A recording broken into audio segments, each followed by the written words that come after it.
Olá, a aula de hoje é sobre direito administrativo.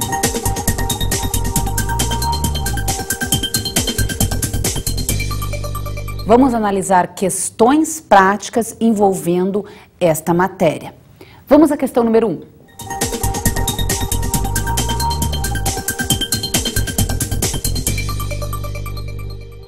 Perante órgão municipal competente, a empresa W Produções ingressou com pedido de autorização para o funcionamento de uma casa de espetáculos.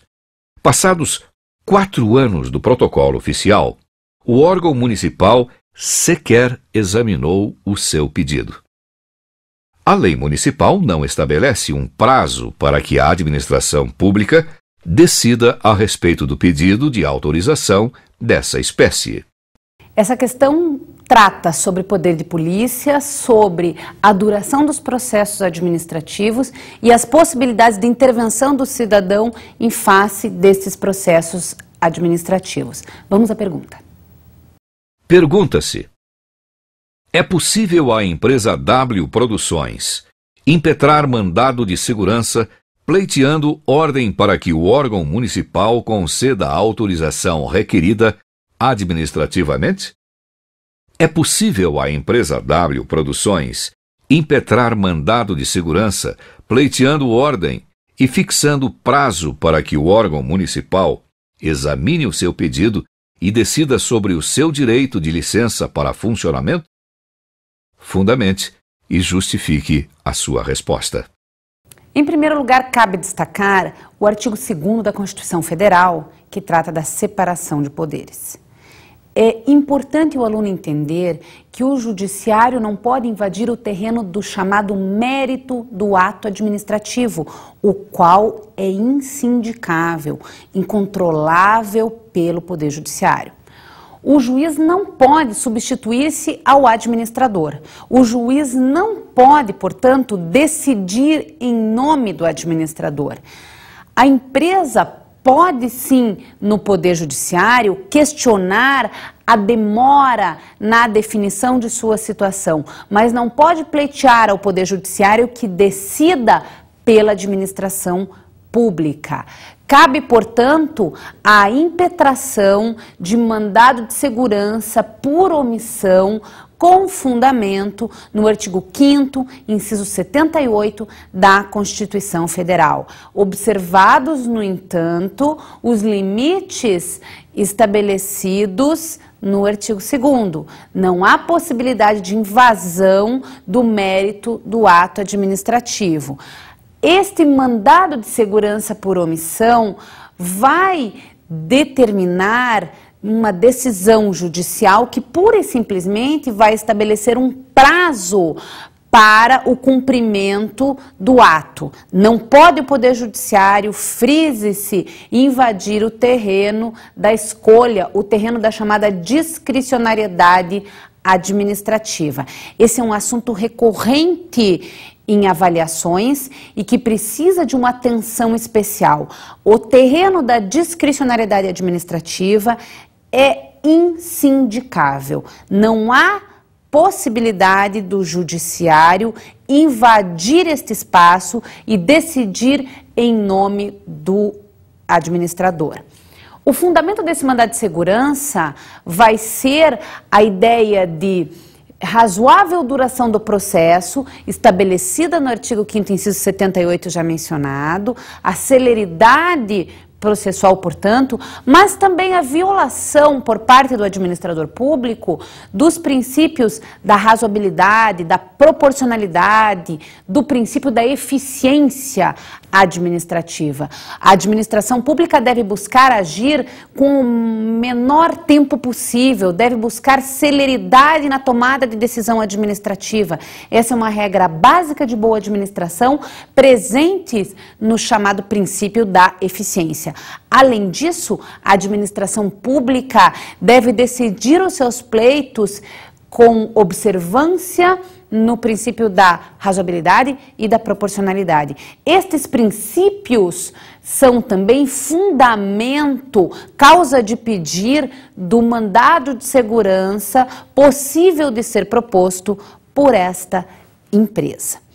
Com esses apontamentos, nós podemos concluir, então, em primeiro lugar, que o mérito do ato administrativo não pode ser controlado pelo Poder Judiciário. Em segundo lugar, que o Poder Judiciário pode controlar os pressupostos legitimadores do mérito.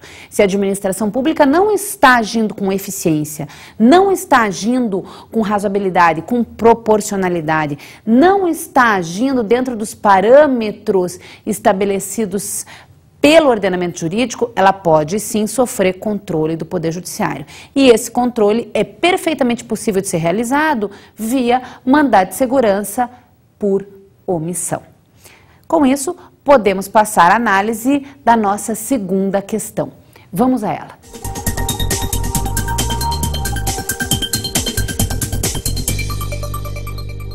A Associação Privada Sem Fins Econômicos, K, qualificada por decreto do Ministério da Justiça como Organização da Sociedade Civil de Interesse Público, OCIP, firmou termo de parceria com a União para a experimentação não lucrativa de sistemas alternativos de produção e crédito.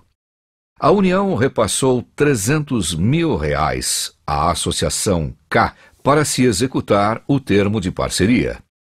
Desse montante, o diretor-presidente da Associação K utilizou R$100 mil para adquirir um imóvel que foi registrado em seu nome pessoal. Essa questão trata da probidade e moralidade administrativas. Vamos à pergunta. A Associação K está obrigada a prestar contas à União a respeito dos gastos efetivamente realizados com os repasses financeiros recebidos por meio do termo de parceria? Pela conduta descrita no problema, o diretor-presidente da Associação K pode ser processado por improbidade administrativa? Fundamente e justifique a sua resposta. Toda pessoa, pública ou privada, física ou jurídica, que gerencie, receba, guarde, arrecade recursos públicos, deverá prestar contas ao Tribunal de Contas. Essa é a premissa básica do raciocínio nessa questão. Qualquer um, seja de que categoria for, seja uma pessoa jurídica, seja pessoa física, integrante dos quadros da administração pública ou não, o que importa é: esta pessoa recebeu recursos públicos? Se a resposta for sim, não há dúvida, haverá prestação de contas ao Tribunal de Contas. A Lei 9.790 de 99, assim como o artigo 70, parágrafo único da Constituição Federal, estabelecem este dever de prestação de contas ao Tribunal de Contas e de probidade na administração pública. O administrador, o cidadão, aquele que recebe recurso público, tem necessariamente que gerenciar este recurso com fundamento nos princípios do regime jurídico administrativo. Significa dizer, então, que jamais poderia haver a possibilidade, ainda que remota, de se receber um recurso público e se utilizar este recurso público para a aquisição de um imóvel em nome próprio, em nome particular. O administrador é aquele que não é senhor, o administrador é aquele que não gerencia a sua casa, a coisa sua, mas que gerencia a coisa pública, chamada res pública. Com isso, não se admite o exemplo do problema. O administrador agiu, o particular agiu com improbidade administrativa. Poderá ser responsabilizado na forma da Lei 8429 de 92, que é a chamada Lei de Improbidade Administrativa. Poderá vir a responder civil, penalmente a respeito dessa situação. Não há possibilidade, com fundamento no princípio da moralidade, com fundamento na ideia de probidade da administração, em se admitir a utilização de recurso público para a aquisição de um imóvel a título particular. Ainda todo e qualquer recurso público deverá ser levado à prestação de contas do Tribunal de Contas. Esse é um controle específico feito pelo Tribunal de Contas, controle orçamentário financeiro, controle da gestão fiscal dos recursos públicos e da própria administração pública.